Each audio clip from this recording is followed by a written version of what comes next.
উদ্দেশ্যে রওনা দিচ্ছেন কিন্তু তিনি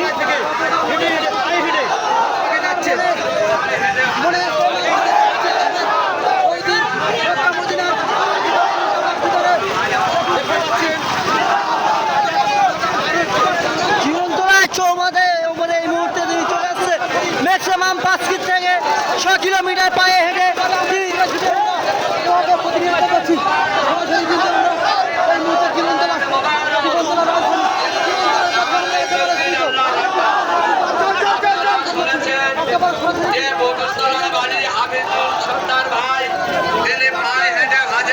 গ্রামের মানুষ জানতে পেরেছে, তাই তিনি গ্রামের মানুষ বললো আমরা কিছু রাস্তা আগিয়ে দেবো, তাই জীবনতলা পর্যন্ত সবাই আবেগে আগিয়ে দিচ্ছে। মাশাআল্লাহ মাশাআল্লাহ মাশাআল্লাহ। এই মুহূর্তে জীবনতলা বাজারের উপরে চৌমাথার উপরে দাঁড়িয়ে আছি আমরা, দেখতে পাচ্ছ প্রচুর মানুষ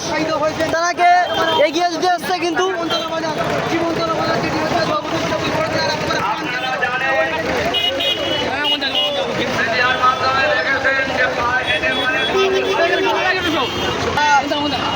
আমাদের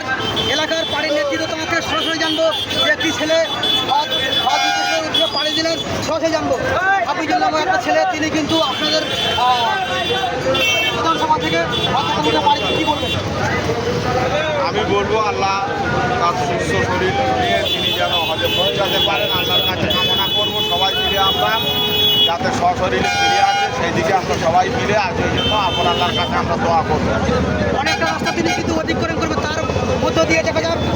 প্রশাসনিক একটি সহায়তা লাগবে, সেক্ষেত্রে আপনি কী পাবেন?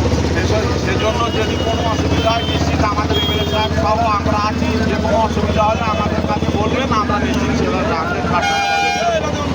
রীতিমতো আপনারা শুনলেন সরাসরি কিন্তু নেতৃত্ববিন্দু জনতা আছে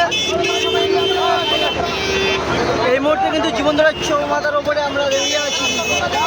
প্রচুর মানুষের